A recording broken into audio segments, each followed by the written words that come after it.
je nádherné. My sme stihli byť už aj v tej vašej najväčšej veži. Sme to stihli presne, do 4:30 bola otvorená a my sme to stihli.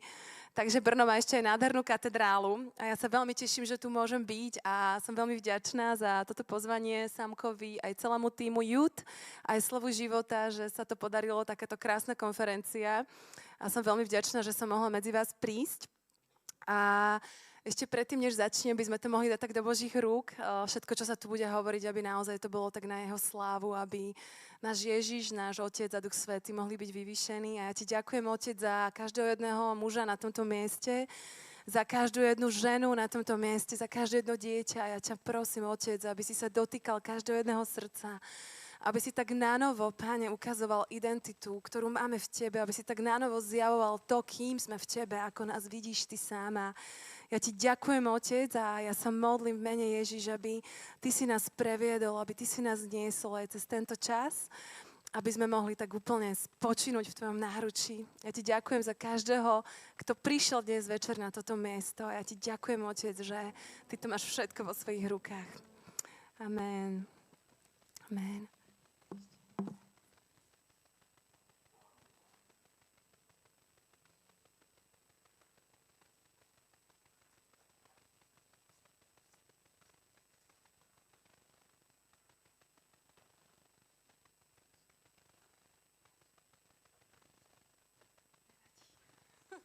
Dobre, mám ho. Mám tu telefón. Prosím, ak si môžete vypnúť telefón. Ja si ho práve vypínam, lebo ma napadlo, že keď to začne zvoniť, tak to není dobré, že? Takže dneska máme tému úzkosti a depresia. Mal niekto niekedy úzkosť alebo depresiu? Môžete mi zakývať. Ďakujem veľmi pekne za tú ruku v druhom rade. Tá je dobre vysoko, aj tam vzadu. Ja sa hlásim, obidve ruky. Takže je to normálne, hej, že veľa ľudí to zažilo aj na tomto mieste. Ak si to nezažil, tak to určite zažiješ.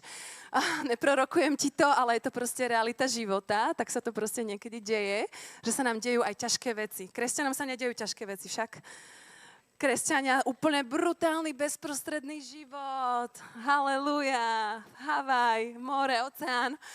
Kiež by to tak bolo, však. Ale väčšinou to tak nie je. No a trošku vám poviem o sebe. Ja väčšinu z vás nepoznám. Ja som volám Martina Žáková, pochádzam z Bratislavy. Žijem v Bratislave už 20 rokov. A ako tínedžerka som odozdala svoj život Bohu, mala som 13 rokov a pochádzam úplne z nekresťanskej rodiny. Takže si viete predstaviť, že som vyrastala absolútne bez Boha. Vôbec som nepoznala Ježiša, ale chodila som každý pondelok na evanjelické náboženstvo a prirodzene od malinkého dieťaťa vo mne bola taká obrovská bázeň. Možno to tak niekto z vás mal, že nejaký Boh je, má všetkých rád okrem mňa. Proste on má svoj svet, ja mám svoj svet a takto nejak sme spolu išli až do tých mojich 13 rokov, kedy sa ma radikálne dotkol Ježiš. Zažila som nadprirodzené stretnutie s Duchom Svätým a absolútne ma zapečatil pre Neho a zamilovala som sa do Neho celým svojim srdcom a zmenilo to všetko v mojom živote. A ak ešte si na tomto mieste, až máš 13 rokov, alebo aj viac menej, a ešte si mu neodozdal svoj život, tak ja verím, že aj dnes to budeš môcť urobiť, alebo budeš môcť otvoriť svoje srdce pre Neho, lebo on je úžasný. A musím povedať, že ani jeden deň som neolutovala, hoci budem hovoriť aj dnes ťažké veci, ktoré som prežila, ale nikdy som neolutovala to, že som mu odozdala svoj život a bolo toto najlepšie decision in my life. Najlepšie rozhodnutie v mojom živote. Takže si viete predstaviť, že odovzdáte život Ježišovi v 13 rokoch a ja mám hrozne rada umenie. No a v 15 rokoch som sa rozhodla, že idem na umeleckú výtvarnícku školu, asi 300 kilometrov od domova. A viete si predstaviť aj také čisté dievča, ktoré miluje Ježiša. Proste som prišla na školu, kde sú sami umelci, kde sa fetuje, kde sú drogy, kde je marihuana, kde sa sexuje. A teraz si viete predstaviť, keď ma videli, tak ako ma volali, oni nás volajú svetuškári. Neviem, či ste si to všimli niekedy, ale oni nás tak niekedy volajú neveriaci ľudia, ale my sme pre nich úplne mimo. Hej, pre mnohých z nich. Mnohí z nich k nám vzhliadajú, majú takú úctu, že wow. A mnohí z nich si z nás robia posmech. No a ja som bola ten druhý prípad, že si mnoho ľudí zo mňa robilo posmech, lebo som bola veľmi on fire. Ja som bola veľmi zamilovaná do Ježiša. A mne bolo úplne jedno, čo si kto myslí. Proste jednoducho som potrebovala som byť tým, kým som bola, taká, ako som bola stvorená, pretože ten svet bol tak ťažký, umelecký, že som jednoducho nechcela zaprieť Ježiša. Je tu niekto na strednej škole teraz? Super. Viete, o čom hovorím? Rozumiete mi? A ja som proste začala chodiť do jedného kostola, do druhého. Ja som strašne chcela proste slúžiť Bohu, lenže v kostole sa to úplne nedalo. Tam nebol žiaden zbor. Proste tak nakoniec som hrala na gitaru v katolickom kostole, chváli.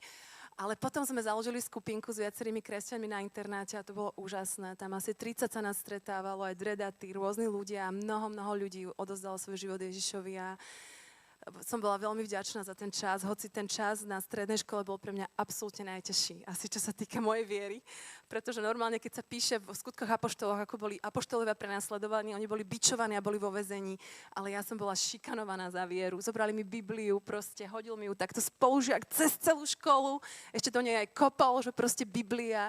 A mnoho ľudí sa smialo z toho môjho Boha, ale musím vám povedať dnes s odstupom času, že mnoho ľudí sa ma na toho môjho Boha pýta. A tí istí ľudia, ktorí sa mi vtedy smiali, tak tí istí ľudia mi teraz volajú. A je to také zaujímavé, že jednoducho Ježiš je, bol a bude. On je verný, on je dokonalý, on je dobrý.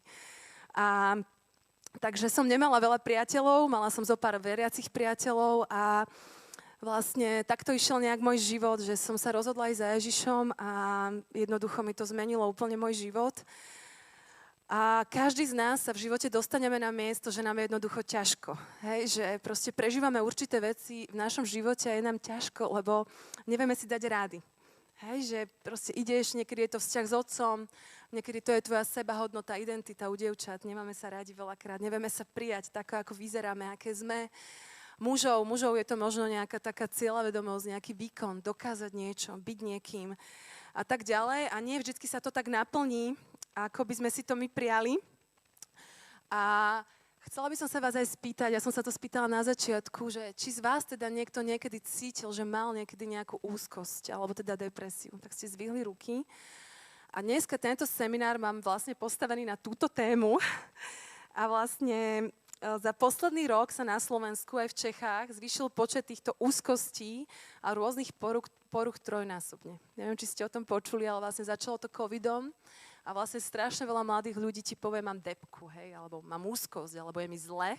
A jednoducho veľa ľudí, mladých ľudí a študentov rieši proste takéto veci. A môžeme si povedať medzi nimi rozdiel, lebo ja som dlho nevedela rozdiel medzi úzkosťou a depresiou. Úzkosť je nejaký intenzívny strach, určité obavy, nejaká taká... trvá krátkodobo, zatiaľ čo depresia je nejaké trvalé obdobie, nejaké zlé nálady, smutné nálady, nízke motivácie. Úzkosti sú bežné. Hoci nie sú príjemné a netrvajú dlho, súvisia s niečím aktuálnym, čo práve riešiš. Hej? Že ide mať písomku, ty brďo, mňa úplne, napríklad mne, keď ja som mala úzkosť, čo som mala párkrát, mne to ide do krku, hej? Že tuto úplne cítim taký tlak. Neviem, ako to máte vy, niekto má bušenie srdca, niekomu príde pot, proste musíš si sadnúť, napiť sa. Jednoducho tá úzkosť netrvá dlho, ale je to určite také pocity obavy a dokáže, veľakrát je charakterizovaná tými obavami. Obavy sú strach. Bojím sa, mám strach. Proste jednoducho bojím sa, ako to bude. A niektorí ľudia sa vieme tak vyhecovať, že to príde až do úzkosti. Že to už nie je len strach, ale nastane ti určitá úzkosť. Teraz v lete sa mi stala taká situácia, bola som s jednou veľmi vzácnou ženou. Ona má veľmi krásne srdce, ale veľakrát si neuvedomuje, že keď rozpráva, tak cítite taký tlak. Stalo sa vám to niekedy? Že s niekým sa rozprávate, vy ste úplne otvorení a ten človek nejakým spôsobom svojimi názormi a tak tlačí na vás. A teraz ona mi začala nejaké veci hovoriť a ja som proste otvorená duša, umelec, proste počúvam ju celým svojim srdcom. A ja som si uvedomila, že tým spôsobom, ako na mňa ona rozprávala, tým tlakom, mne to vyvolalo úzkosť. A začali mi tiec kvapky potu, normálne po tvári. Sedela som na stoličke a prišlo mi strašne zle. Búchalo mi srdce, že čo mi je? Úplne som bola v takom šoku, tak som si láhla, dala som si vodu a že prepáč, musím ukončiť rozhovor, samozrejme. A chcem vám povedať, že je to normálne. Niekedy sa môžete dostať do situácie, kde sa cítite manipulovaní, ovládaní, alebo nejakým spôsobom ten človek na vás vyvíja taký neskutočný vnútorný tlak, že vám príde zle. A ja som ten tlak cítila teda v krku a prešlo ma to asi po hodine a potom mi bolo dobre, ale musím sa priznať, že odvtedy si dávam pozor a mám určitú takú hranicu, že ak niekto na mňa veľmi tlačí, a môžu to byť aj veľmi dobre mienené rady, dokonca tí ľudia môžu byť aj veriaci ľudia, tak jednoducho si dávam určitú takú hranicu, že už to nepustím tak hlboko. Rozumiete mi? že proste mám určitú stenu.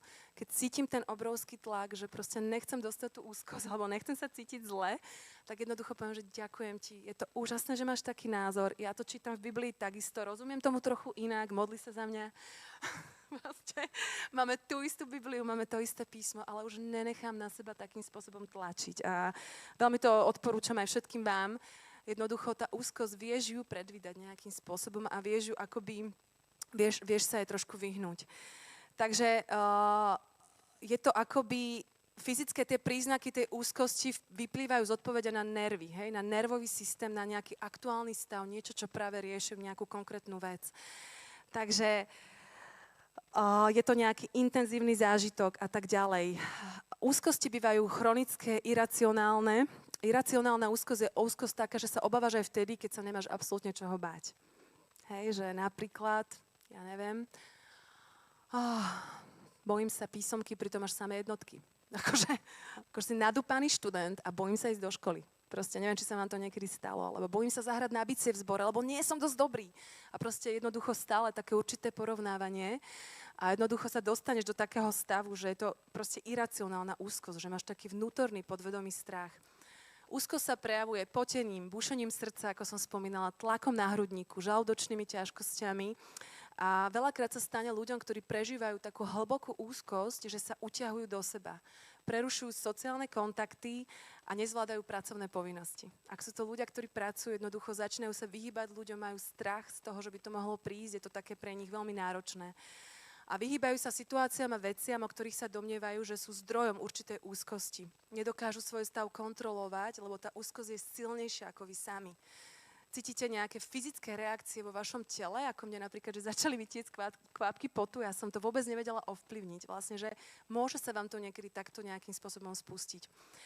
Úžasný liek máme v tejto knihe kníh, je to 1. Jánov 4.18. Ak ju máš, zdvihni ju. Ak ju máš v mobile, môžeš ju tiež zdvihnúť. Môžete mi zakývať, super. Toto je návod na všetko, pánové a dámy. 1. Jánovej 4.18. V láske niet. Čo? Strach. Čo tam nie je? Nepočujem. Výborne. V láske niet strachu, lebo jeho dokonalá láska čo robí? Vyháňa strach. Jeho dokonalá láska vyháňa strach. V jeho láske neexistuje strach. V jeho láske nie je strach. Pretože on sám porazil raz a navždy strach na kríži. On sám veľmi, veľmi, veľmi kruto zaplatil za to, aby si nemusel mať obavy a strach. Jemu na tom veľmi záležalo, aby si nežila v strachu. Aby si nežil v strachu. Toto bol jeho plán, aby si bol proste absolútne v jeho láske zakorenený tak, že v jeho láske nebudeš cítiť strach. Jeho láska nepozná strach. Úžasný verš, ja som mu dlho nerozumela, ale keď prechádzaš úzkosťami a depresiami, tak vieš, že v jeho láske môžeš proste absolútne prežívať pokoj a radosť a nádej. Vždy, keď cítite nejakú úzkosť a nedokážete zvládnuť nejakú situáciu a strachy a obavy získajú nad vami takú moc, že neviete fungovať, ja vám dám presne akože čo robím ja, alebo čo som robila ja vo svojom živote, tak potrebujete. Mne najviac pomohlo volať na Ježiša. Akože je veľa možností, ako môžete zriešiť, keď ste už v hlbokej depresii alebo v hlbokej úzkosti, ale asi to prvé, čo by som ja každému poradila, kto za mnou príde, je ísť za ním. Pretože on presne vie, čo prežívaš. Neexistuje na tejto zemi človek, ani manžel, ani manželka, ani tvoje dieťa, keď sa raz oženíte, vydáte, ani tvoja najlepšia priateľka, ani tvoja mama, kto by ti vedel lepšie porozumieť tak, ako on sám.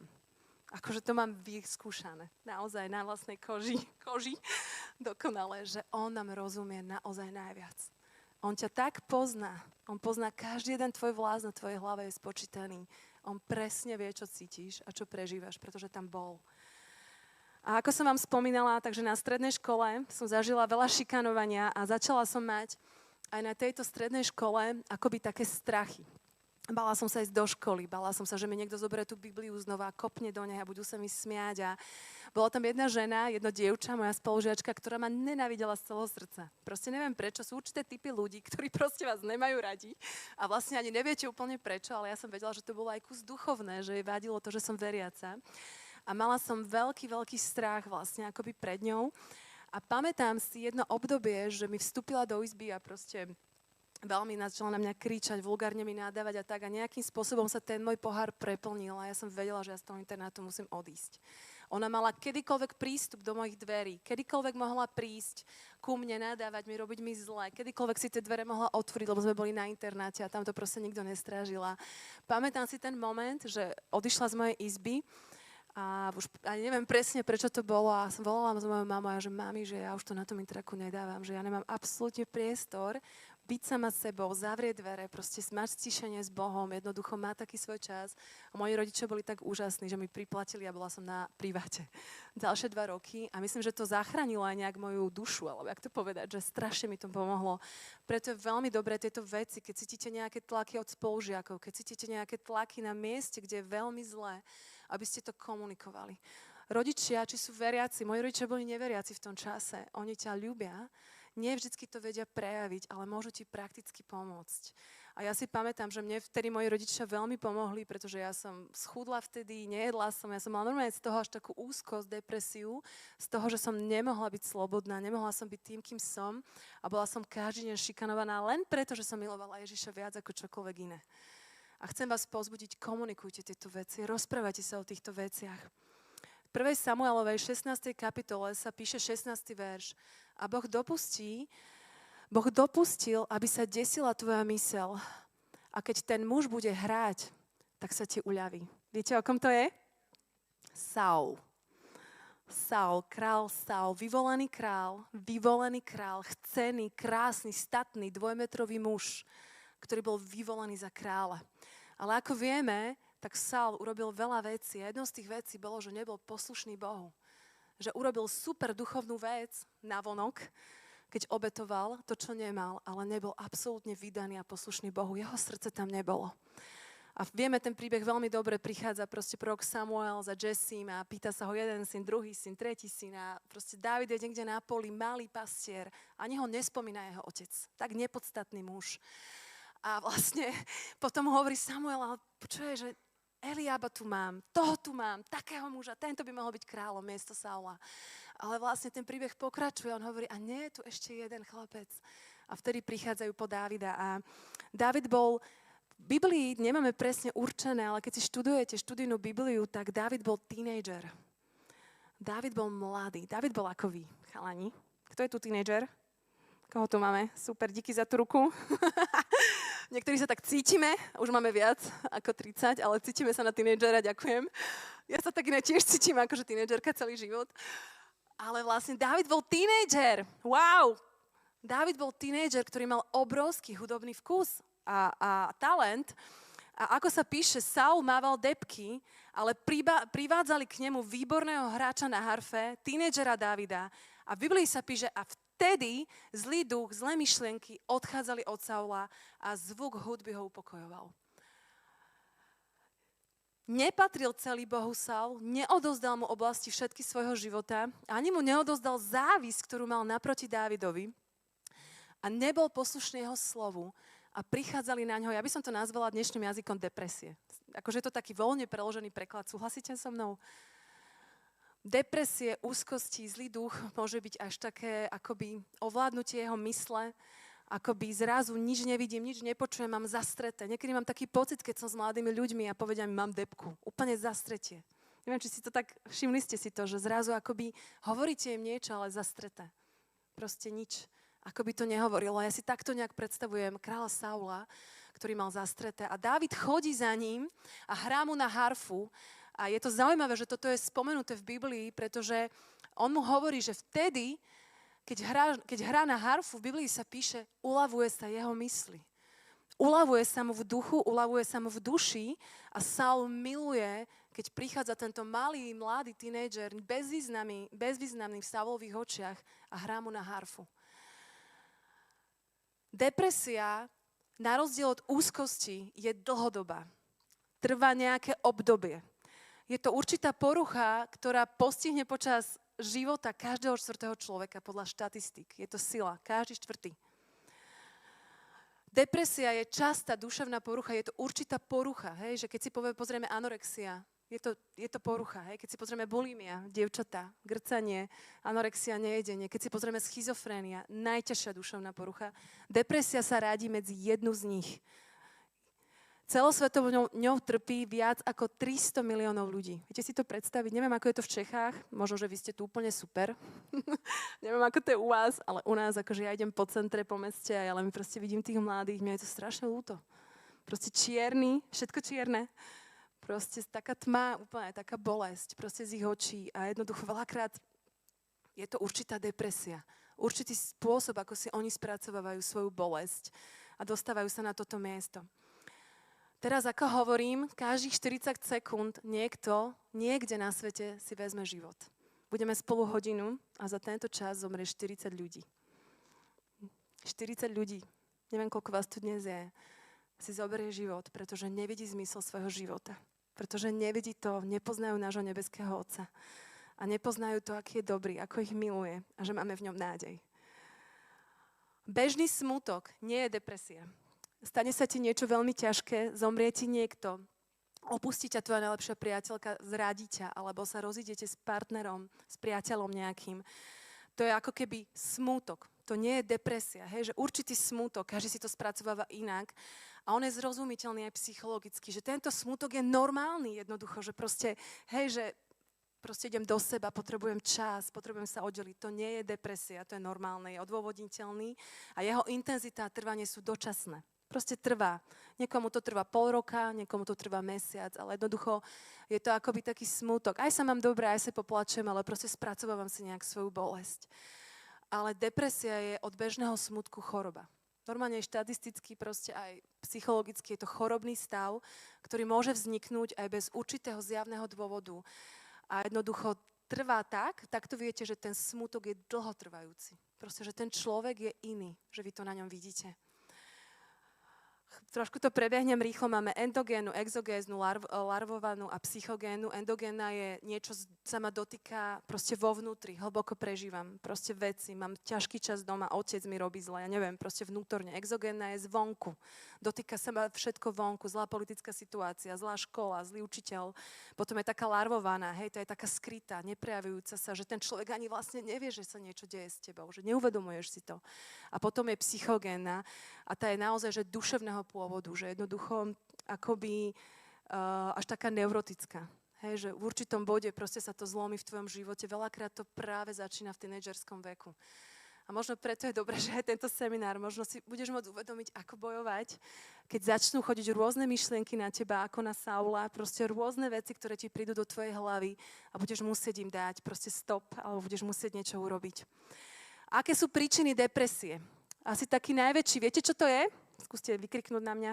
Čo je príčinou depresie? Čo tak môže byť takým najčastejším? Môžete si tipnúť. Stres. Stres väčšinou. Stresujúce zážitky alebo nejaká dramatická príhoda. Niečo vážne sa stane a ty sa úplne zacyklíš a zasekneš. Hej, napríklad rozvod. Rozvod rodičov. To je akože šupa. Máme teraz v triede môjho syna chlapca, ktorý v podstate rodičia sa mu rozvádzajú, jeho mamina si už zobrala iného partnera, už s ním aj dieťatko, ten chlapec to absolútne nedáva. To, že už ten otec s tou mamou nie sú spolu. Veľmi ľúbi otca, veľmi ľúbi mamu, každý týždeň chodí na psychologické sedenia, je tretiak. Absolútne nevie zvládnuť tú situáciu, že sú oddelené. Tak ťažké to je, že oni ho nevedia zvládnuť ani doma. A vtedy nastupuje človek, psychológ nejaký, proste, ktorý im pomáha. Takže môže to byť rozvod, môže to byť strata zamestnania. Proste pre muža stratiť zamestnanie je proste veľmi vážna vec. Hej, alebo proste zrazu sa niečo stane, úplne ti to zníži tvoju self-confidence, môže to byť čokoľvek. Takže len aby sme si to vedeli predstaviť, z čoho vzniká, je to nejaký intenzívny stres. A teraz by som chcela vám povedať, že akúkoľvek diagnózu, možno aj ti niekto povedal nad tvojim životom, čokoľvek niekto na tebo vyriekol, Ježiš je najväčší lekár. Súhlasíte so mnou? On ťa miluje, pretože ťa miluje. On nevie byť iný. To je jeho jadro, core. On je takýto. On nevie byť iný. A chcela by som prečítať jeden príbeh z Biblie a veľmi by som chcela, aby sme si zahrali divadlo. Ideme do toho? Češi, trošku sa rozhýbeme. Potrebujem hercov Izraelitov. Minimálne 5. Poďte na pódium, ideme. Môžeme ísť na pódium, zvukár? Poďte. 5, hoci kto, aj deti. Poďte, nebudete nič hovoriť. Je, super, poďme, zatleskajme im, poďme. Super, poďte hore. Super, chlapi, wow, žiadna žena. Chalani, vy ste brutálni.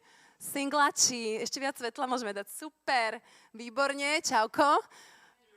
Přidaj sa, super, dobře. Teraz potrebujem jedného malomocného, chorého. Máme tu nejakého malomocného? No, kto chce hrať malomocného? Vy už nie, vy ste Izraeli. Zatleskajme mu. Počkaj.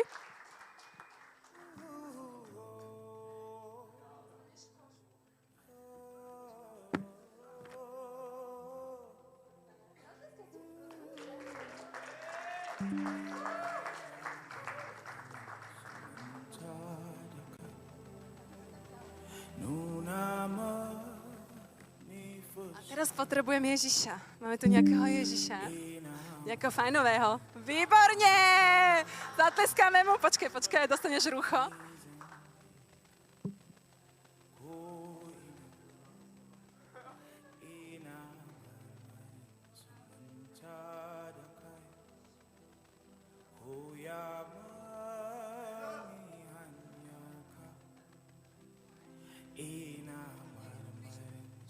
Dobre, a teraz si prečítame jeden príbeh, takže ideme. A my sme teraz Evanjelium podľa Lukáša a sme v 5. kapitole. Ja budem čítať príbeh. A teraz títo naši skvelí herci to budú hrať. Poprosím vás, pozbuďte ich za každý výkon. Dobre? Poprosím vás, naozaj. Takže poprosím ešte jeden potlesk, aby sa pripravili. Takže, a budete veľmi dramatickí. Češi, ja som počul, že vy ste najlepší herci, najlepšie divadlá sú tu. Takže ideme na to. Takže, keď bol Ježiš v ktorom si meste a prechádzal sa pomedzi dediny, zdravil všetkých, objímal všetkých, čauko, jak sa máš, high five, čau, bracho, dlho som ťa nevidel. Všetci s ním chceli byť, všetci, wow, Ježiš, vítaj medzi nami, čau moja krásna, jak sa máš, super, vidím, že si uzdravená, výborne, wow. A takto chodil pomedzi mesta, bol tam muž, ktorý sedel opodiaľ a bol úplne malomocný. Tento muž, keď uvidel Ježiša, padol na tvár, utekal za ním a prosil ho. Padni. Ostatní, počkaj ešte, pros ho, ostatní robili fuj, nechceme ho. Bojíme sa ho, choď preč. Môžete aj kričať kľudne. Malomocný padol na zem a kričí, prosím, Páne, mohol by si ma očistiť? Môžeš si k nemu klaknúť. Ježiš vystrel ruku, položil na jeho hlavu, dotkol sa ho a povedal, chcem, buď čistý. A malomocenstvo hneď odišlo od neho. Môžeš sa vyzliecť? Wow. Ježiš ho postavil, objali sa a držali sa v objatí. Bolo to nádherné. A Ježiš mu hovorí, prosím ťa, nehovor o tom všade, ale ukáž sa len kňazovi a ľuďom na svedectvo. A odišiel. Ale tento malomocný, on bol tak šťastný, že bol uzdravený, skákal 2 metre, robil kliky, robil proste všetko. Wow, ja môžem byť s ľuďmi, ja si nájdem ženu, ja sa ožením, ja už som čistý, ja už nie som špinavý, že utekal za všetkými a všetkým rozprával, čo sa stalo.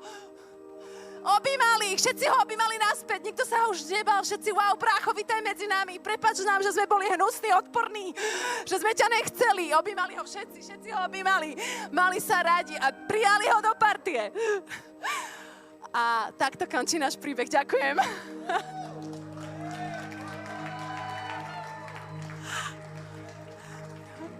Všechno. Ježiš sa utiahol na púšť a išiel sa modliť. Môžeš ešte sa modliť? Nemusíš.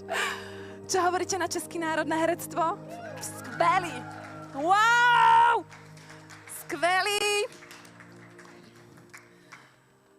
Wow, počúvajte, nepríďte do Bratislavy? Super to bolo. Perfektní ste boli. Prečo som chcela, aby ste si vedeli predstaviť tento príbeh? Život malomocných ľudí. Títo ľudia nemali nádej. Títo ľudia nemali priateľov. Títo ľudia boli osamelí, boli v temnote a nemali žiadnu budúcnosť. Bol to odpad. Nikto s nimi nechcel byť, nikto s nimi nechcel stráviť čas. Nikto sa ku nim nemohol priblížiť. Preto sedel tam vzadu. Ako sa voláš? Ben? Ben sedel úplne vzadu. Dokonca sa píše, že mohli sa k nemu priblížiť len na 2 metre. Ale keď fúkal vietor, v Izraeli fúka vietor veľmi často, tak len 45 metrov sa mohol približiť k ľuďom, pretože ktokoľvek by sa priblížil do jeho blízkosti, by dostal malomocenstvo. Ľudia nechceli byť, pamätáte si dobu covidu, nie? Všetci sme nosili rúška, proste nechoď ku mne, som chorá, proste nedotýkaj sa ma. Hej, a to je nič oproti tomu, čo prežívali títo ľudia v Izraeli. Tú hanbu, tú bolesť, proste. Nikto sa ku nim nemohol priblížiť, žili oddelene a osamotene celý svoj život. Proste neženili sa, nemali proste partnerov, partnerky. Ak ich mali, tak sa možno nakazili a boli spolu. Žili niekde proste v púšti. A celý život žili osamotene. V podstate malomocenstvo napadalo nervové zakončenia, hej? Proste všetky nervové zakončenia a viedlo k poškodeniu tkaní. A to tých ľudí úplne znetvorilo, preto som priniesla ten kožuch. Proste žili proste úplne znetvorení. A to, čo oni komunikovali ľuďom, bolo prosím, nechoď ku mne, ja som chorý, ja mám bolesť, nemôžeš sa ku mne priblížiť. A keď som dneska rozmýšľala proste na touto témou, tak niekedy mám pocit, že to je depresia. Niekedy mám pocit, že to je úzkosť. Že to je proste presne takto to vyzerá.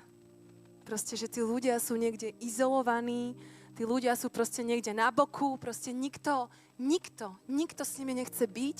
Mnohí ľudia aj v zbore, aj v cirkvi im nevedia pomôcť, aj v škole proste ukazujú si na, on je ten divný, ona je tá divná, oni sú proste tí. Ale Ježiš prichádza. Viete, čo bolo úžasné? To šokovalo všetkých, že Ježiš sa nebal malomocenstva. Akože wow. Nie len, že on utekal za ním a Ježiš neutekal od neho, prosím ťa, nechoď ku mne, dostane malomocenstvo. Ježiš nemal žiaden strach. Absolútne žiaden strach. A ešte to bolo také krásne, prosím, chcem byť čistý.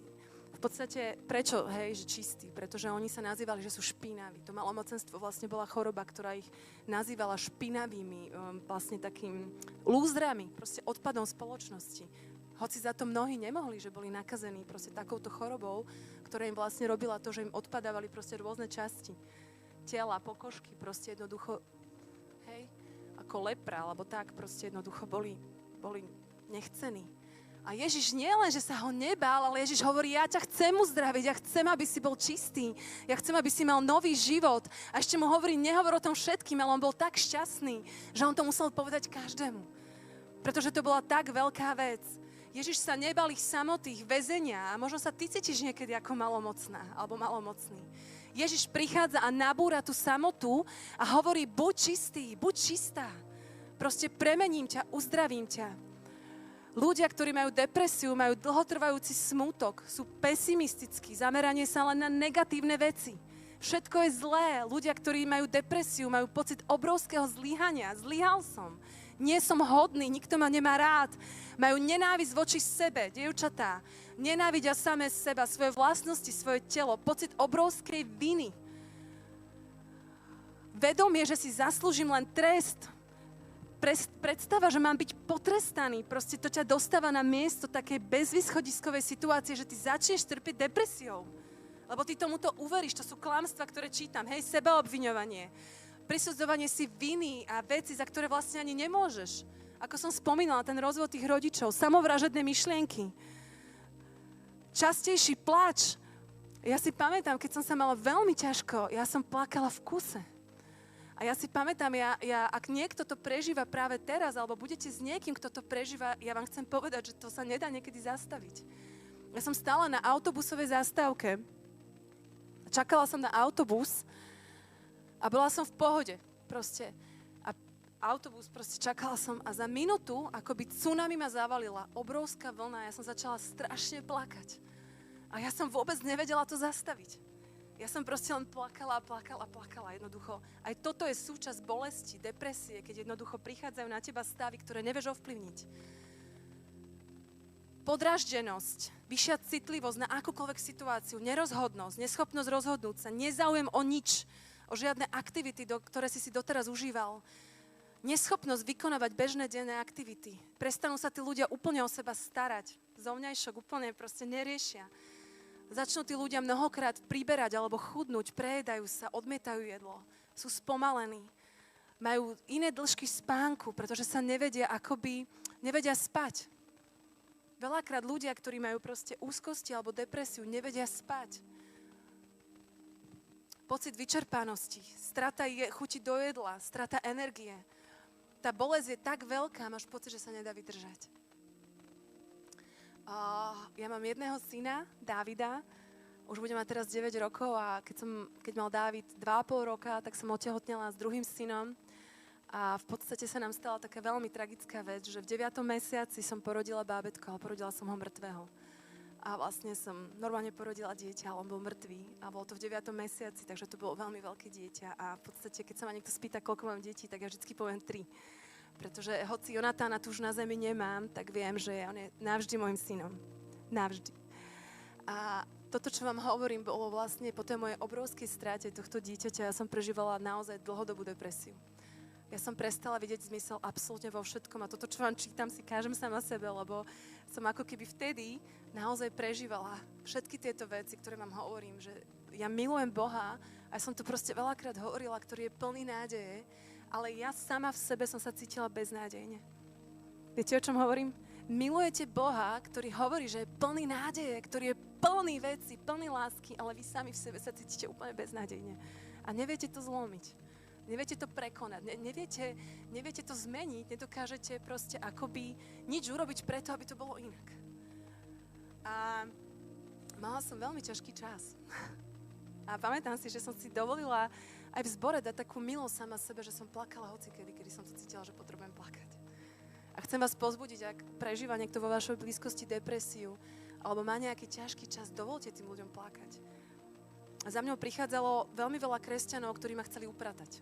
Viete, my to máme tak vo zvyku, upratať si proste ľudí, pretože nám vadí ich bolesť.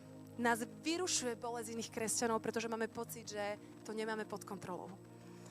A vlastne veľa kresťanov za mnou prišlo, prečo plačeš, ak Jonatánko je v nebi.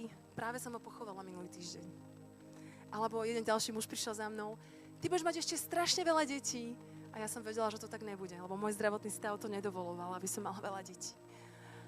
A takéto rady, viete, to sú také úžasne mienené rady, ale vtedy to boli jak šípy nepriateľa do môjho srdca. A strašne to bolelo.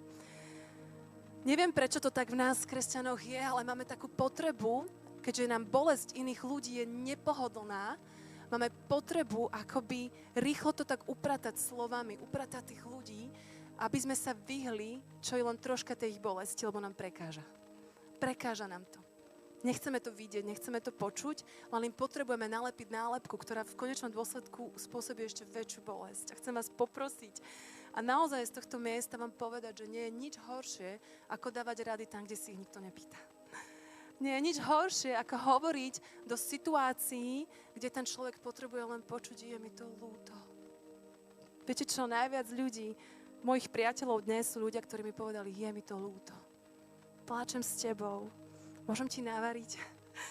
Môžem ti niečo priniesť? Bola jedna priateľka moja a ja som sa nestretávala vtedy veľmi s ľuďmi, naozaj. Ja som sa vyhýbala ľuďom a ona prišla za mnou, poslala svojho muža A v Bratislave máme také nádherné kvetinárstvo, ateliér Papavera. Ona vedela, že ja milujem tie kvety a jej muž mi priniesol kyticu, pretože nemohla prísť osobne, ale tu mi to podal a odišiel. Toto znamenalo všetko pre mňa. Že sa sklonila k mojej bolesti. Že bola so mnou v tom, že ja som vedela, že ona na mňa myslí. Aplikácia, pomoc pri úzkosti a depresii sú dva smery, ako môžeme pomôcť ľuďom, ktorí prežívajú depresiu. Prvý smer je, že sú kresťania, ktorí hovoria, nepotrebuješ terapiu, nepotrebuješ lieky, iba Boh ti pomôže. Poznáte takých? To sú pre mňa extrémisti. Akože naozaj, Boh je najväčší lekár. Videli sme to aj v tej scénke. Naozaj to hovorím s obrovskou bázňou. On je úžasný a on chce liečiť každého jedného z nás, ak mu to dovolíme. Ale potom sú situácie, ako som mala ja, že ja som potrebovala nájsť pomoc. A chcem vám povedať, že sa za to nehanbím. Nehanbím sa za to. Našla som úžasnú psychologičku, s ktorou sme sa stretávali a prechádzala som ňou týždeň čo týždeň moju bolesť po Jonatánovi. A ja si pamätám, že ja som sa tam vždycky vyrevala. Celá som proste roztečená, išla domov. A mne to strašne pomohlo. Takže vás chcem povzbudiť, že ak ti niekto povie, že choď len proste za Ježišom, on všetko vyrieši. Áno, väčšinu našich problémov, väčšinu našich ťažkostí chce vyriešiť a túži vyriešiť. Ale potom sú oblasti a obdobia, a možno, že to trvá už dlho u niekoho, kedy budeš potrebovať možno aj externú pomoc. A Ježiš si dokáže veľmi použiť aj ľudí, ktorí robia tejto veci. Ja som mala úžasnú psychologičku, veriacu ženu. Nikto ma tak nevedel pozbudiť vtedy ako ona. Ja som veľmi vďačná za ňu, dodnes sme v kontakte. Takže keď je na tom veľmi dlho niekto zlé a jednoducho nejde to, nemáš ten prielom, tak veľakrát pozbudzujem ľudí, aby našli pomoc, aj tínedžeri. Aby ste našli pomoc. Odmietanie akejkoľvek pomoci zvonku nie je proste dobré, pretože je úžasné, keď nám nič nepomáha a Boh si použije nejakého úžasného človeka v tvojom živote. A stanete sa priateľmi, alebo proste ti pomôže takú hlbinu s tebou ide, že ti to strašne pomôže. Boli sme stvorení pre vzťahy. A stretávať sa s ľuďmi, ktorí ťa nielen vycucávajú, ale ktorými sa vieš aj vypnúť a zasmiať. Toto už je tá aplikácia. Keď si náhodou píšete poznámky, tak teraz pôjdem pár vecí a pár bodov, kedy ja som si spísala veci, ktoré mne pomohli, keď som mala taký naozaj náročný stav proste tých úzkostí a tých depresí. A mne toto veľmi pomohlo. Takže boli sme stvorení pre vzťahy. Je tak? Boli sme stvorení pre vzťahy, byť s ľuďmi, ale nemôžeš sa stretávať len s ľuďmi, ktorí ťa vycucávajú. Potrebuješ sa stretávať aj s ľuďmi, s ktorými sa vieš len zasmiať. Súhlasíte so mnou? S ktorými vieš mať fun, s ktorými vieš úplne vypnúť. Priateľ je človek, ktorý prichádza vtedy, keď iní odchádzajú. Priateľ je človek, ktorý prichádza za tebou vtedy, keď iní odchádzajú. Keď sa mi stali tieto veci s mojim Jonatánom, ja som si dovtedy myslela, že mám nejakých priateľov, ale tí ľudia boli v takom obrovskom šoku a naozaj im to nevyčítam, ale oni neprišli za mnou. Ani mi nezaklopali, ani mi nezavolali, ani mi nenapísali, lebo nevedeli možno zareagovať. Nemali tú silu, ale tí priatelia sú už dneska není mojimi priateľmi. Priatelia, ktorí sú dnes pri mne, sú ľudia, ktorí boli so mnou v tej bolesti. Sú to ľudia, ktorí mi zaklopali, sú to ľudia, ktorí mi napísali, ktorí išli so mnou do tej špiny, do tej bolesti, do tej takej úplne, že Bože, že prečo ja? Do tých otázok. Proste nemusíte sa báť Bohu dávať ťažké otázky. Prečo sa, niekedy sa tak bojíme v cirkvi sa spýtať Boha ťažké otázky? Prečo? Akože on je ready. On je ready odpovedať. On je ready to say. On je akože pripravený povedať. Ja si pamätám, že som utekala do lesa, kričala som v lese na plné hrdlo na Boha. Mne bolo úplne jedno. My sme mali normálne s Bohom proste diskusiu. Volala som na ňo. Pýtala som sa ho ťažké otázky a preto tu dneska môžem stáť. Pretože ten proces som prešla s Bohom a s ďalšími ľuďmi, ktorí mi zaklopali na tie dvere a boli pri mne. Ale neboj sa argumentovať s Bohom, neboj sa ho pýtať ťažké veci. To neznamená, že nie si poslušný. To neznamená, že ho nemiluješ. To len znamená, že si zvedavý, že máš bolesť a potrebuješ ju s Bohom spracovať. A Boh sa tvojich ťažkých otázok nebojí. On sa ťa nebojí, ako sa nebojil toho proste muža s leprou, on sa ťa nebojí, on sa nebojí tvojich depresí, on sa nebojí tvojich úzkostí, on sa nebojí tvojej bolesti, on sa nebojí dokonca ani tvojej špiny. Chcem pustiť teraz jedno video, ktoré ma nesmierne inšpirovalo, je to Justin Bieber. Tento týždeň som ho proste počúvala a ja viem, že možno máte mnohí na ňo rôzny názor, ale je to človek, ktorý pravdepodobne odozdal svoj život Bohu. bol pokrstený jedným pastorom v Sietli a povedal nejaké úžasné veci a ja som si ho pre vás pripravila. Budem ho prekladať.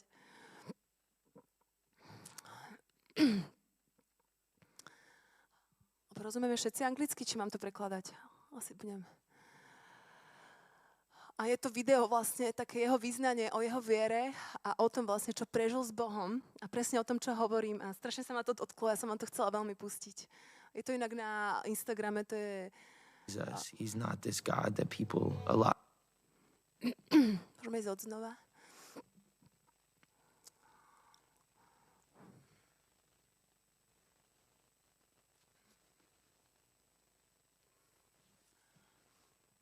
Sees us. He's not this God that a lot of people think that's like judgmental. He's a God. A on nie je taký Boh, ktorý nás súdi, ktorý len proste príde k tebe a odsúdi ťa. On je Boh, that accepts us for who we are and ktorý loves ťa us through prijíma, our taká, pain aký and si. through Ľúbi ťa a ide proste s tebou aj cez tvoju bolesť. our dirt. And he found me in my dirt and pulled me out. I fight every day temptation and things that On ide s tebou aj do tvojej špiny, cez tvoju špinu, on sa akoby nebojí a si pamätám také rôzne oblasti môjho života, kde som bol proste pokúšaný, kde som stále pokúšaný. are instinctive to do. Lie, be greedy, all these things that just naturally come. A tie veci, ako že proste niekedy jednoducho oklamem, alebo som proste nepríjemný, veci, ktoré proste prirodzene prichádzajú v našom živote. naturally come. I got to fight to not be that. I mean, the pain in this world, it's just so, it's obvious. A viem, že Boh je v tom so mnou a keď sa pozriem okolo seba, tak vidím, že tá bolesť vo svete je proste tak zjavná, je tak vidieť proste v ľuďoch. And people are looking for hope, and they're looking for a way out, and A ľudia hľadajú nádej. Ľudia hľadajú to miesto, ako by z týchto vecí mohli výjsť von. looking for an escape. I've gotten the opportunity with my journey to just see a God who accepts me, loves me. A je úžasné, že na tej mojej ceste životom ja som proste zažil Boha, ktorý ma úplne prijal, ktorý ma miluje. Why my story, that's why I'm not afraid. I want to talk about without forcing that into people's. I never want to be someone that's A ja proste hovorím o tomto, čo som prežil, nie preto, aby som presvedčal nejakých ľudí, že musíš veriť to, čo ja, alebo tak, ale jednoducho preto, že jednoducho prerozprávam svoj príbeh. trying to persuade anyone to believe in what I believe, but I want to definitely tell my story so that if that resonates to anybody, that they can hopefully learn from it. A ak toto niekomu rezonuje, tak ja len verím, že sa môžete poučiť aj odo mňa. Každý z nás má svoju špinu. Každý z nás má svoje dirt places. Či si Justin, proste, alebo ktokoľvek z nás, jediný, kto nemal, bol Ježiš. Jediný. A každý z nás má nejaký mes. A ja si pamätám, keď som videla prvýkrát toto video, som, že ty brďo, však jeho pozerajú milióny ľudí. Akože neviem, koľko má na Instagrame, 200 miliónov? Alebo ja neviem, proste milióny mladých tínedžeriek pozerajú jeho videá. A jednoducho, on si vedel priznať, že ja mám svoje veci, ale Boh je ten, ktorý není judgmental voči mne. On je ten, ktorý ma neodsudzuje, ale on je ten, ktorý proste prichádza, aby ma uzdravil. On je ten, ktorý prichádza, aby mi pomohol. On je ten, ktorý proste je so mnou v tých veciach a pomáha mi. A mňa to strašne oslovilo. Pretože on by mohol byť ticho. Ale on si povedal, že je mu jedno jeho kariéru. Je mu jedno, ako budú na ňo pozerať ľudia. Dal sa pokrstiť vo vode ponorením. Justin. Ponorením celý. Je to na YouTube, keby ste chceli. Judas Smith ho pokrstil. Je to pastor vlastne v normálnom takom zbore, ako máme my v Sietli. A mňa to strašne oslovilo. Takže boli sme stvorení pre vzťahy. A priateľ je človek, ktorý prichádza vtedy, keď iní odchádzajú. To, čo mne veľmi pomohlo, je soaking music. Teraz nám je úžasný náš zvukár pustil. Takáto hudba. Mne strašne pomáhalo, keď som mala ťažký čas počúvať takúto hudbu bez slov. Veľmi mi pomohlo modlenie sa v jazykoch.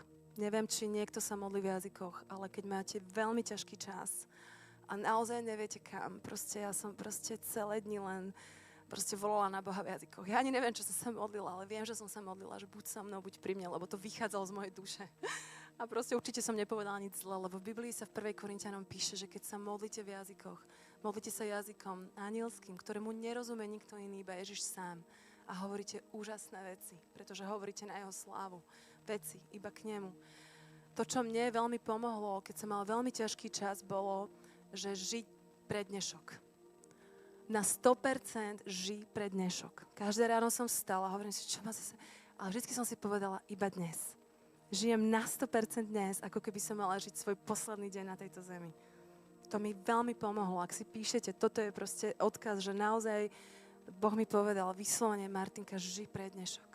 Uži si dnešný východ, západ slnka, koho stretneš, s kým budeš, proste čo budeš robiť, žij pre dnešok. A veľmi mne osobne pomohlo menej byť na sociálnych sieťach. Sociálne siete vás dostávajú veľakrát na miesto určitého porovnávania sa a potom z takého pocitu menej cennosti.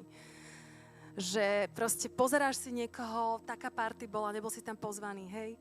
Proste hneď, že ty brňo, nebol som tam pozvaný, máš depku a ešte máš väčšiu depku z toho, že si tam nebol pozvaný.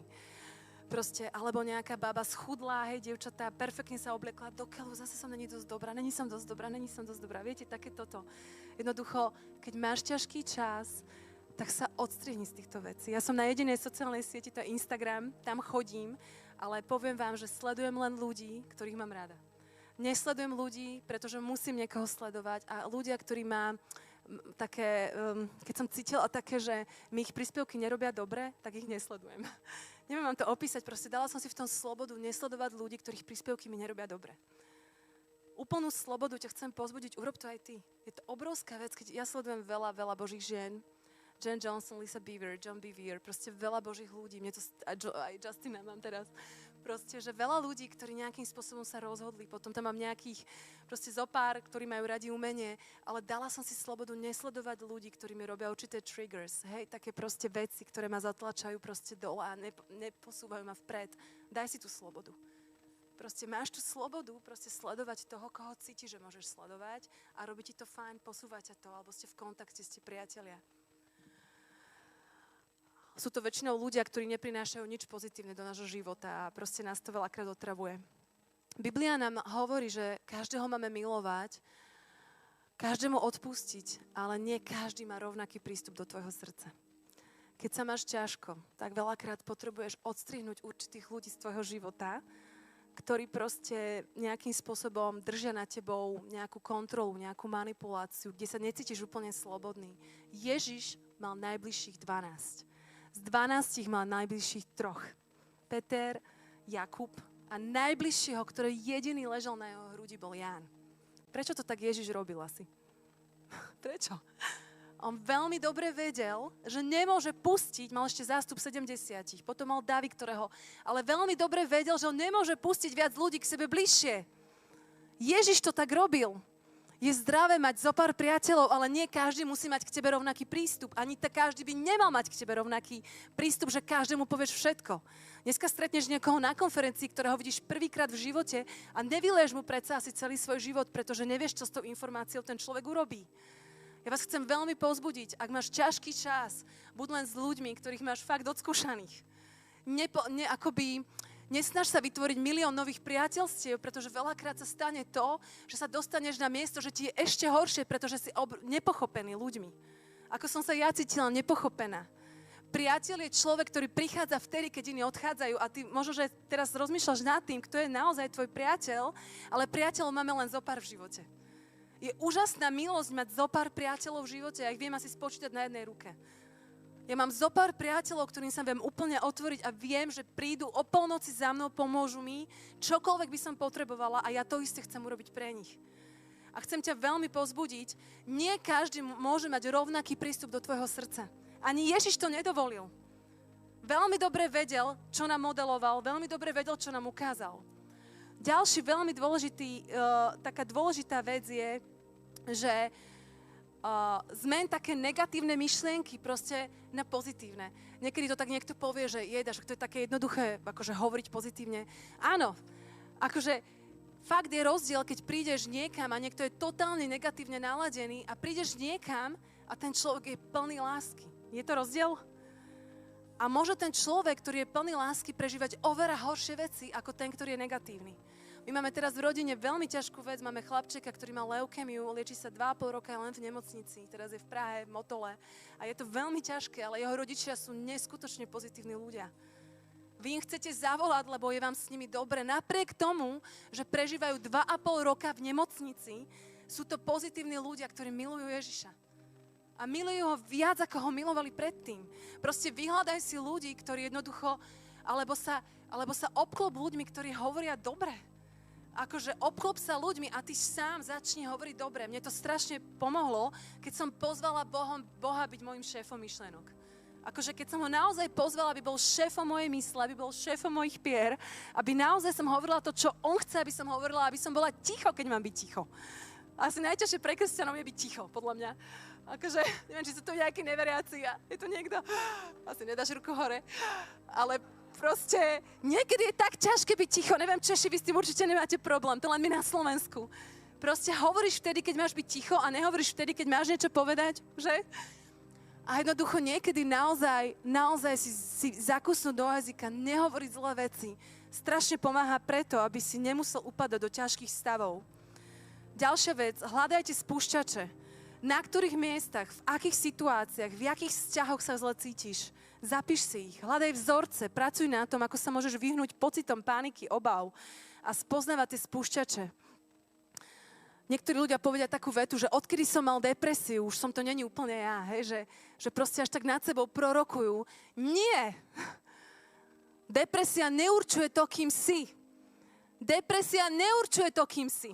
Ty nikdy tam nezostaneš, ty nezostaneš malomocným. Ak by ste si nemali z dnešného dňa nič zapamätať, tak toto len prehlásim nad vami. Ty nezostaneš depresívny, ty nezostaneš malomocný, ty nezostaneš úzkostný. Toto není tvoj konečný stav. Toto není tvoj konečný stav, takto si nebol stvorený, stvorená a Ježiš a rôzni ľudia, ktorí ti chcú pomôcť, majú pre teba východisko. A hovoríme do tých situácií aj teraz a proste hovoríme na tebo, že nie. Toto není tvoj konečný stav. Ty takto nezostaneš a toto není tvoja identita.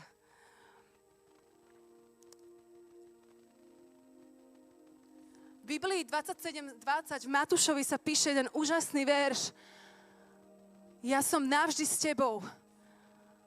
I'm always with you. I'm always with you. On je s tebou. On je s tebou v tvojej depresii, on je s tebou v tvojej úzkosti, on je s tebou. On nevie byť nikde inde, pretože ťa tak miluje. Toto je jeho srdce pre teba. On je vždy s tebou. Keby ťa všetci opustili, keby si, ja neviem, čo sa muselo stať v tvojom živote, on je ten, ktorý ťa nikdy neopustí. Ak by tu sedeli deti z detských domovov, ktoré nemajú rodiny, poviem im to isté. Pretože on je ten, ktorý povedal, že je. A on je ten, ktorý povedal, že ťa neopustí. Že ťa nezanechá, že ťa nenechá. Neboj sa samoty, pozvi do nej svojho Boha. Žalme 73:23 sa tiež píše, ja som stále a všade s tebou. Žalme 139:18 sa píše, ak spočítam tvoje myšlienky, je ich viac ako piesku a vždy, keď sa zobudím, som stále s tebou. Žalm 55:17, ale ja ku Bohu volám a môj Boh mi pomôže. Toto povedal Dávid, keď bol prenasledovaný Saulom. Jaskyňa, čo jaskyňa, proste chcel ho zabiť a proste Dávid hovorí, ale môj Boh mi pomôže, pretože ja k nemu volám. Môj Boh mi pomôže, pretože ja k nemu volám. Žalm 55:19 a on vykúpi moju dušu z boja, ktorý vediem. Depresia je veľakrát boj v mysli. Uvedomujete si to? To je tu. Proste to je veľakrát tu, potom to cítiť už všade, hej, na celom tele, ako som čítala tie príznaky, ale veľakrát je to tu. On vykúpi moju dušu z boja, ktorý vediem. A ja som si pre vás pripravila ešte jednu vec. Ešte mi dáte 10 minút, 5 minút? Ešte vládzete? Na záver by som veľmi chcela, aby sme urobili jednu vec a keby si teraz na chvíľku mohol zavrieť oči a budeme písať. Ak tu máte niektorí mobily, tak môžete do mobilov. Máme tu aj papiere a ceruzky, tak vás poprosím, keby ste mi to potom mohli pomôcť. Ale čo budeme písať, aby ste bolo zrozumiteľné, aby ste tomu rozumeli. keď si predstavíš nejakého lídra alebo niekoho, ku komu veľmi vzhliadaš. Naozaj je to nejaký tvoj vzor, proste je to niekto, ku komu veľmi vzhliadaš a proste raz by si možno chcel alebo chcela proste byť ako ten človek, hej, že proste je to niekto, kto je pre teba proste vzácny, kto pre teba niečo znamená a chcela by som, aby ste tomuto človekovi napísali pár viet a prvá vec bude, ako toho človeka vidíš. Ako toho človeka ty vidíš. A druhá vec, čo mu z celého srdca praješ. A prosím ťa, praj mu viac, ako praješ komukoľvek inému. Proste naozaj, čo mu z celého srdca praješ. A sme už tak na záver, ale veľmi je dôležité, aby ste si to možno spísali kvôli tomu, čo vám poviem na záver. Proste je to dôležité, aby ste to tomu človeku poslali, aby ste urobili takýto akt lásky voči tomu človeku, tak určite vás niekto napadol teraz. Tak prosím, ak môžete, pre niekoho je to jednoduchšie si to napísať do mobilu ako SMS-ku. Možno tu máš mobil. Takže dve veci. Prvá vec, ako toho človeka vidíš, kým on pre teba je. Možno to je tvoja mama, možno to je tvoja duchovná mama. Možno to je niekto v cirkvi, koho ani nepoznáš, ale vzhliadaš k nemu proste, alebo niekto z Ameriky ďaleko. To je úplne jedno, vôbec nemusí byť z Česka ani Slovenska. Proste, ako by si mu ten list mal poslať, hej, že úplne niekto, kto je pre teba vzorom. A prosím, napíš mu, ako toho človeka vidíš. Ešte samozrejme tam nedávame číslo, ani tam nedávame adresu, pretože potrebujeme najprv napísať. A druhá vec, ktorú urobíme je, že napíšeš, čo mu praješ. Môžeme to spraviť teraz? 2 minútky vám dám. 3. A máte tu mobily? Alebo to napíšeme na papier? Môžeš. Už určite toho človeka máš v mysli a proste napíš mu len tak, proste môžeš to tak v skratke. A ak to nestihneš všetko spísať, tak mu to môžeš osobne povedať, keď skončí seminár.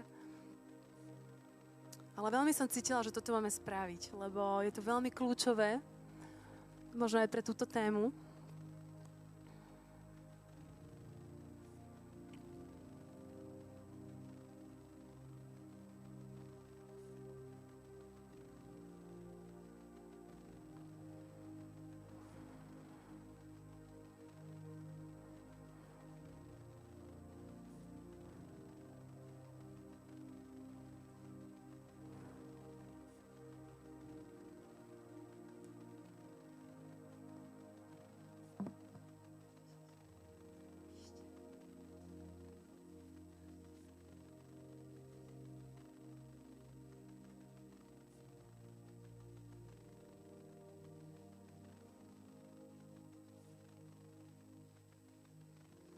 Prosím, keď budete hotoví, naozaj to nemusí byť nič, proste, ale mi zakývajte tým papierom alebo tým mobilom, dobre? Kľudne to môžete aj do mobilu napísať, proste napíšte to teraz.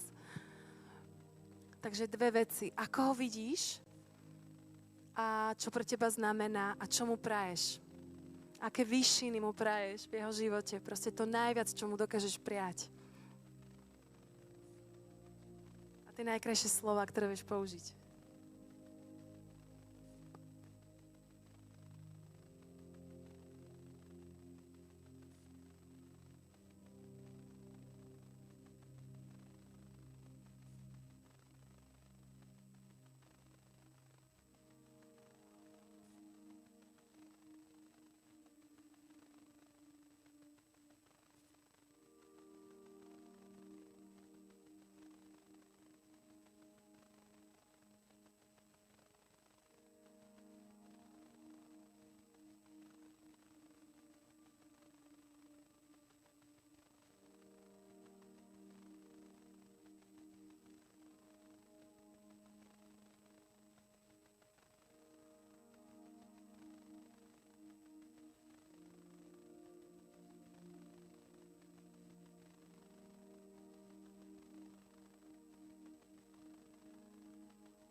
Môžete mi zakývať, kto má, prosím, aby som vedela, zakývajte mi.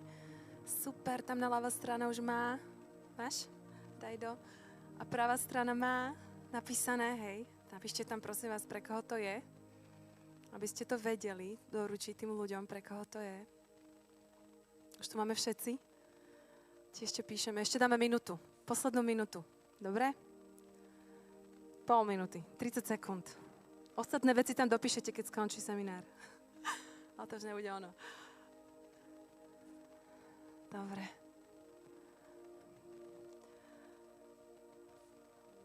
Teraz sa môžete pozrieť na mňa. Všetci, čo ste to napísali. Ešte keď sa nepozeráte, tak ešte asi píšete. Ale už sa môžete na mňa pozrieť, tí, čo to máte. Aby som vedela.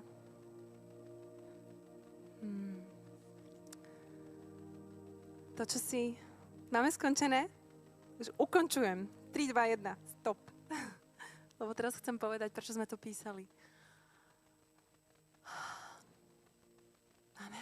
Aj dievčatko vpredu. Super. Teraz to meno, ktoré ste tam napísali, preškrknete. Dobre? Teraz ho urobte tak. Preškrknete to meno, komu ste to písali. Poprosím. Dobre? A miesto toho mena tam napíšeš svoje meno. Ty si písal list pre seba a o sebe. Takto ťa vidí nebeský Otec. Takto ťa on vidí, ako si to tam písal. Takto sa on na teba pozerá. Teraz miesto toho mena tam napíš svoje meno. To si ty. Takto ťa on vidí. Takto ťa on miluje. Takýto krásny, takáto krásna, požehnaná, milovaná si v jeho očiach. Ako tvoj najväčší vzor, takto ťa vidí tvoj nebeský Otec. Môžete tam napísať svoje meno? Poprosím. A tento list bol pre teba.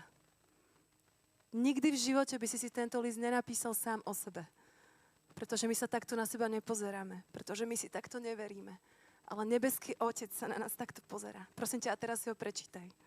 S tvojim menom. Prečítaj si ho nad sebou.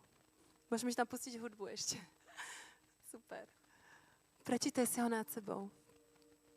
A možno si tam prorokoval v tom liste, že pôjdeš tam a tam, tak to pôjdeš ty. Možno si tam písal, toto a toto zažiješ. Toto a toto ti prajem, tak to si prijal sám sebe, lebo ty to zažiješ.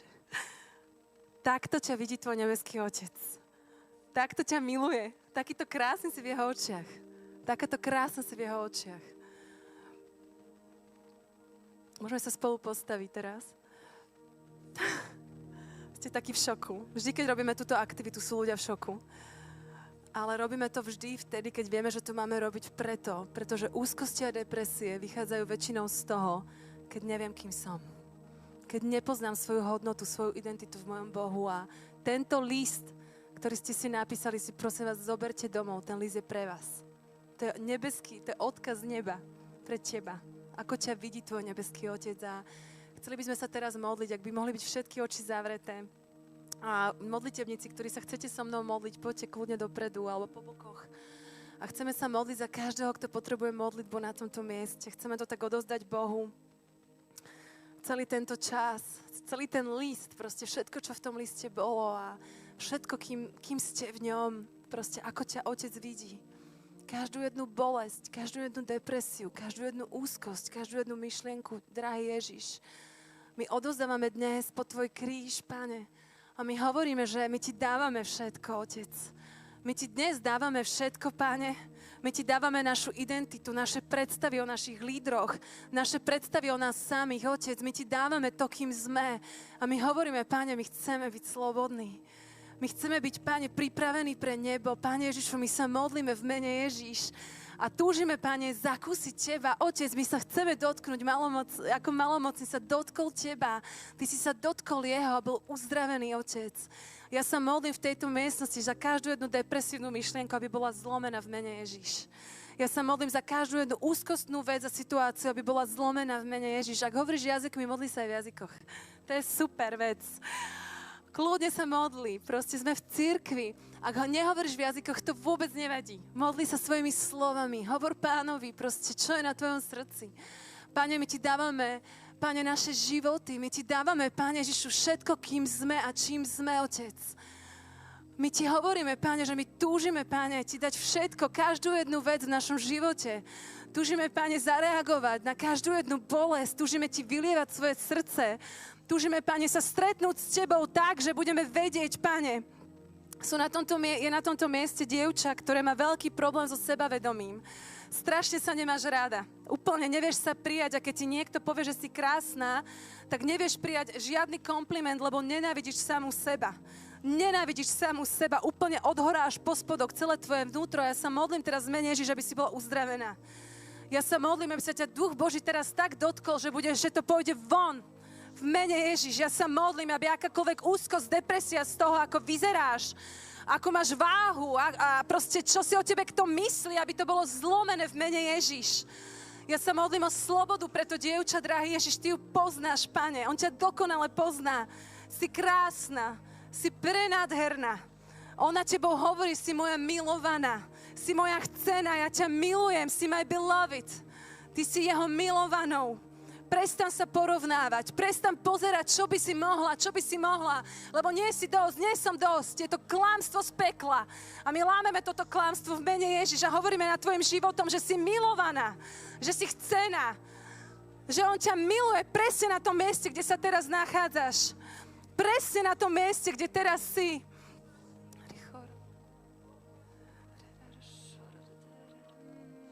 Pane Ježišu, modlíme sa, Pane, za každého jedného mladého muža. Pane, modlím sa za každého, Pane, ak je tu akýkoľvek také, že zaslúžiť si tvoju lásku, Pane. Ja tu vidím chlapca, ktorý si ešte veľmi mladý, ale veľmi miluješ Boha, ale veľmi si chceš zaslúžiť jeho lásku. Ja ti chcem povedať, že ty si nedokážeš zaslúžiť jeho lásku. Ty si milovaný, pretože si milovaný, pretože si milovaný. Boh nedokáže byť iný. Ty by si mohol zevangelizovať milióny ľudí a Boh ťa nebude milovať viac. Alebo by si mohol klaknúť k jednému bezdomovcovi a Boh ťa nebude milovať viac. Ty si milovaný, pretože si milovaný nebeským Otcom, pretože ťa miluje, či niečo budeš robiť alebo nebudeš robiť. To, keď niečo robíme pre Neho, robíme z poslušnosti naproti Nemu, lebo Ho milujeme, ale nechci si zaslúžiť viac Jeho lásky. Nebáš potom, že musím mať viac lásky, lebo musím viac makať. Toto nie je Božie srdce pre teba, aby si viacej makal. A budeme sa modliť teraz za teba. Neviem, kto si. Ak si tu a sú všetky oči zavreté, môžeš mi zakývať. Ďakujem za tú ruku. Ďakujem za tú ruku, super. Tak ja sa modlím v mene Ježiš, Pane, o novú slobodu na toto miesto pre každého jedného muža, mladých mužov, starších mužov. Ty si nemusíš zaslúžiť Božiu lásku. Modlíme sa za novú slobodu do tvojej mysle, do tvojho ducha. Ty si jednoducho milovaný. Boh ťa miluje v tvojej špine a Boh ťa miluje aj na tvojom výslní. Boh ťa miluje každý jeden deň.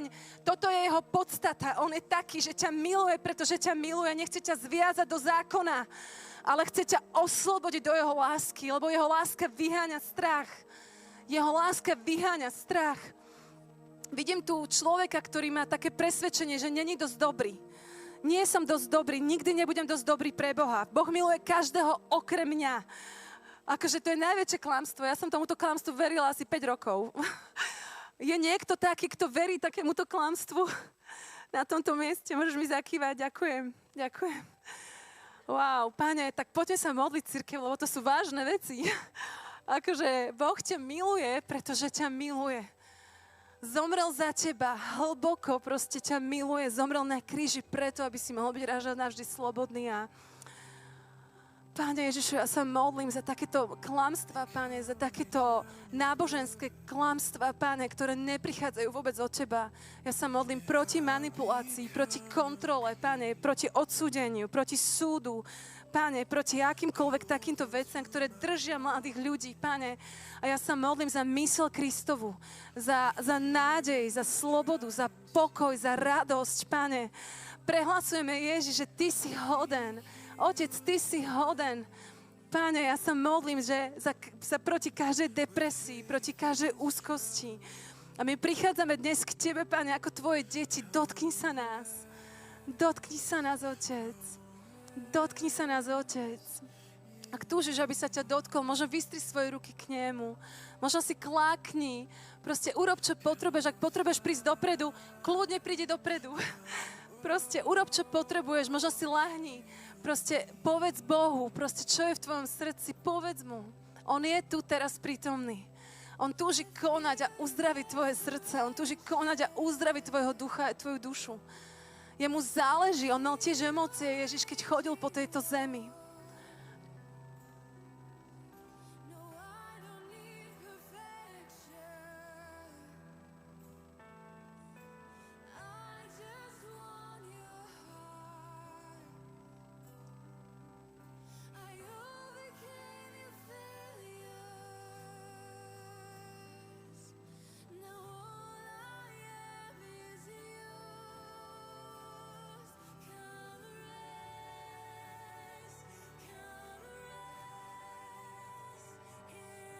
Potrebuješ modlitbu, tak prídi.